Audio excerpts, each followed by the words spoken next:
Televisa presenta.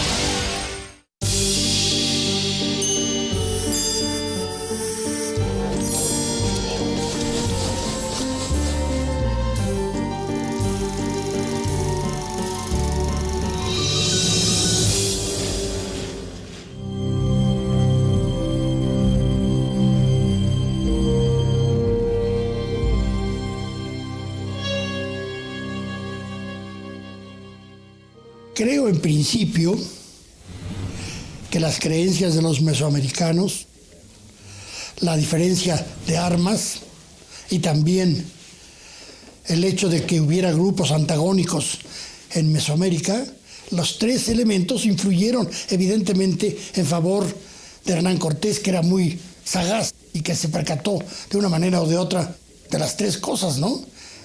Yo sí creo que Cortés supo del mito de Quetzalcóatl, aunque sé que hay historiadores que lo niegan, pero, por ejemplo, cuando dice que cuando iba a entrar a la ciudad se entrevistó con Moctezuma y le dijo Moctezuma a él: yo había sabido de tiempo atrás que un señor muy poderoso del Oriente volvería, como aludiendo ya a Quetzalcóatl.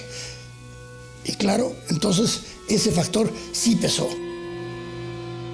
Y tenemos dos discursos de Moctezuma, uno cuando se encuentran por primera vez, ¿no? Y otro más tarde, ¿no? Donde Moctezuma le hubiera dicho a Cortés, bueno, a través de la Malinche obviamente, ¿no? Que él y su gente eran advenedizos en esas tierras, y que un gran señor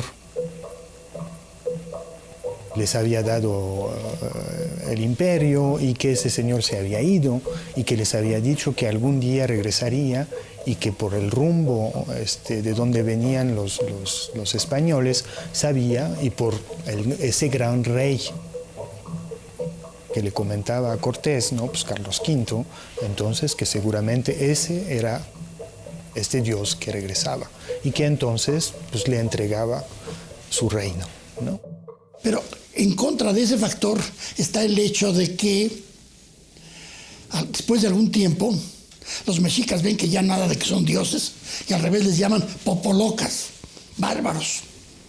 Se quedó un poco la idea de los teteos y los teules, pero en realidad ya son para los mexicas bárbaros.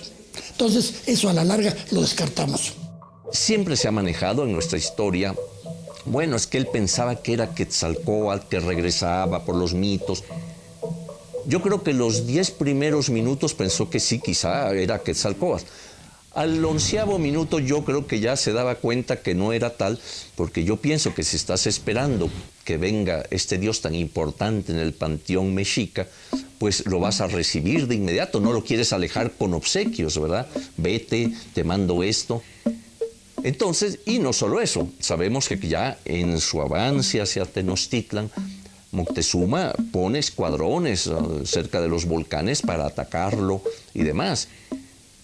O sea, que vemos que pronto él se da cuenta que no se trata de eso, que no es una deidad la que regresa, sino que es gente de carne y hueso, y él trata por todos los medios de alejarlos. Comete el error de querer alejarlos con obsequios que avivan más el interés del español por venir acá.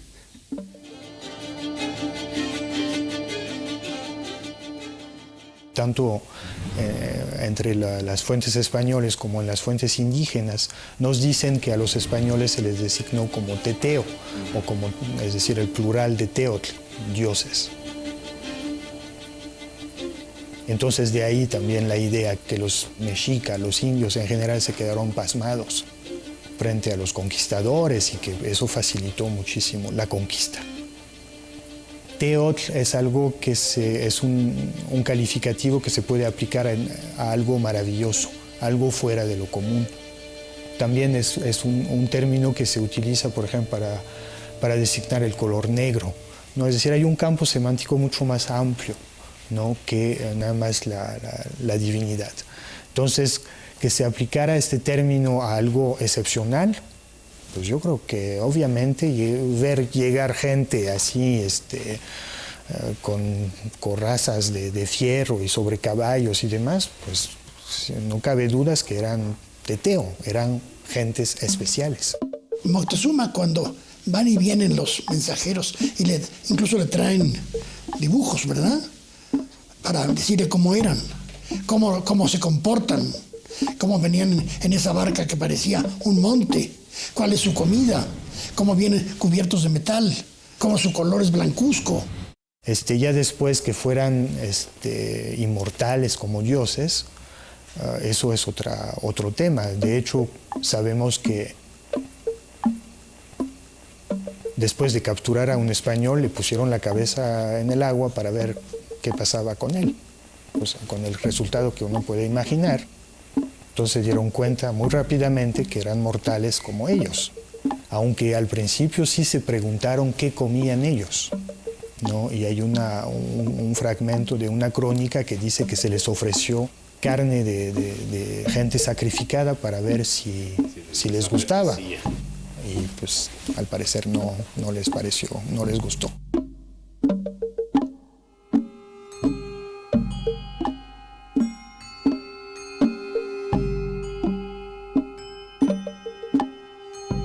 Pero Moctezuma, yo creo que ahí se empieza a flaquear, porque dice, ¿qué tal si es Quetzalcóatl? Es inútil resistir. Llama, dice algunos textos, todos estos son textos indígenas, llama a varios sacerdotes de Mitla, de Cuautlinchan, de varios lugares, y les pregunta, y todos ven en sus libros y dicen, este es el año, Seacatl, un ocaña, en que va a venir nuestro señor Quetzalcóatl.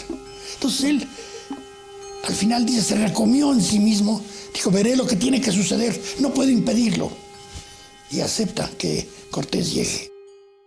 Ahora bien, en los mitos mesoamericanos tenemos una idea del tiempo que es bastante importante, que es esa idea de los ciclos míticos, ¿no? Desde la leyenda de los soles, ¿no? Que hay una alternancia entre creación y destrucción del mundo, ¿no? Y que cada determinado tiempo el mundo se acaba y vuelve a empezar, ¿no?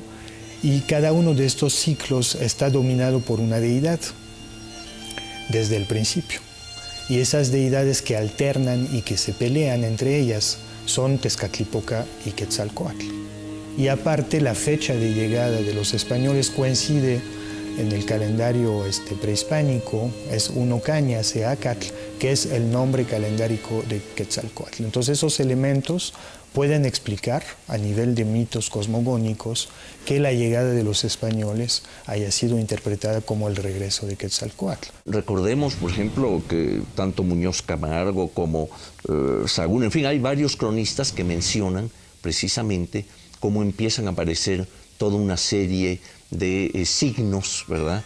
Algunos de ellos yo creo que nunca ocurrieron, ya son parte de la fantasía popular, pero de ese momento.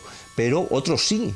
Por ejemplo, el hecho de que haya aparecido el cometa, y hay imágenes en códices en que está él sobre su palacio y está el cometa pasando, es muy importante. Acuérdate que el cometa, inclusive en Europa en aquella época, causaba también toda una serie de trastornos y de ideas y que se iba a acabar el mundo, etc. Entonces siempre está muy apegado a interpretaciones, ¿verdad? Un poco supersticiosas, etc., ¿no? Entonces el cometa es interpretado como que es algo nefasto que está anunciando la caída del imperio. En el caso de Moctezuma, era un hombre tal vez caviloso, no inseguro, pero sí caviloso. Hay que acordarse de aquel otro episodio interesantísimo que trae los anales de Cuautitlán, cuando dice él que quiere hacer que la casa de Dios Huitzilopochtli crezca y esté cubierta de oro, y va a ver al señor de, creo que es Iztapalapa, y le dice, ve preparando todo lo que hay que juntar para que la casa de nuestro Dios sea la más extraordinaria. Y el otro le responde, ya no es tiempo, te vas a arruinar. Y entonces dice el texto que Moctezuma dijo, eres un mentecato. Lo mandó matar y mandó matar a toda su familia. Para eso, imagínate que él sabe que años antes de la llegada de Cortés ya andan merodeando en la costa gente extraña, Grijalva, en fin, varios que llegan a costear por allí. Y entonces cuando se le avisa que hay estas personas, y hay relatos de eso muy, muy interesantes, el hombre se apesadumbra, se calla, está inquieto, está viendo estos presagios, llegan y le dicen de otros presagios, reales o inventados, pero el hecho es que imagínate en ese instante el individuo que ve o prevé que puede venirse abajo el imperio, porque además también sabe que hay muchos pueblos que no le son leales, o sea, que están conquistados y tienen que pagar el tributo famoso, ¿no?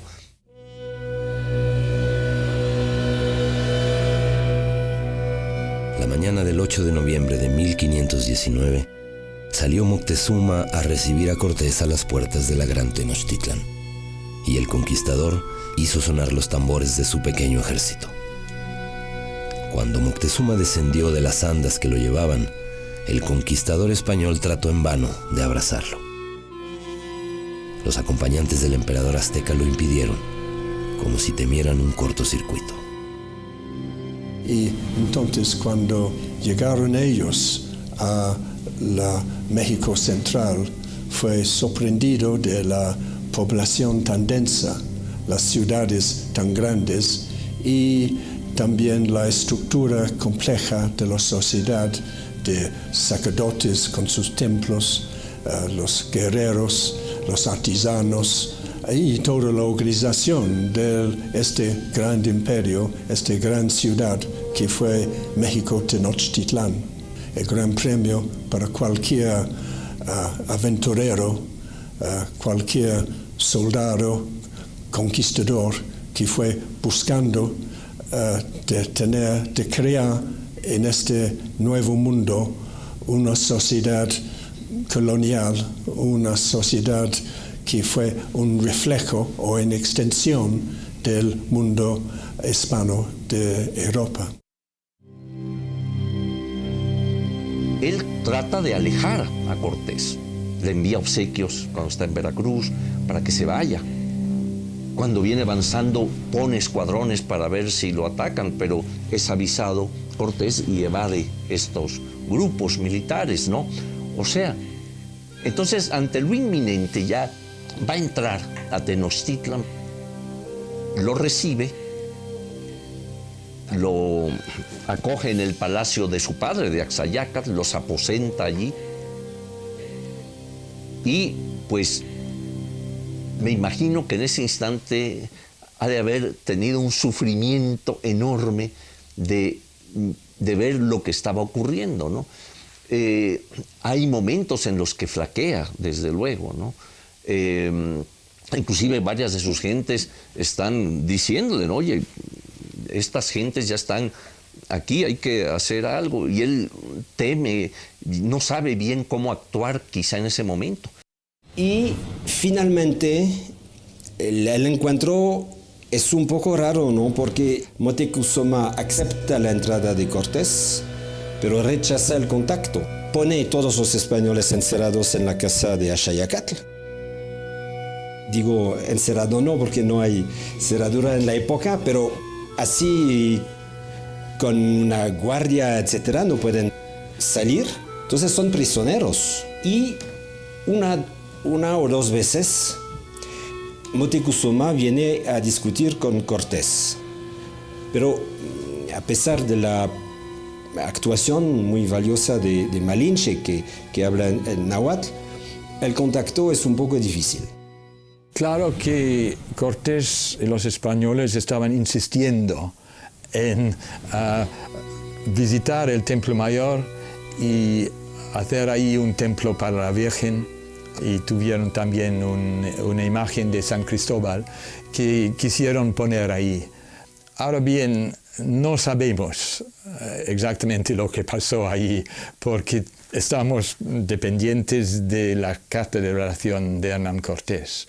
Se ve que con mucha dificultad hicieron algo ahí, pusieron eso de destruir los ídolos, etc. No pasó en el Templo Mayor, tal vez haya pasado en otro sitio, no queda.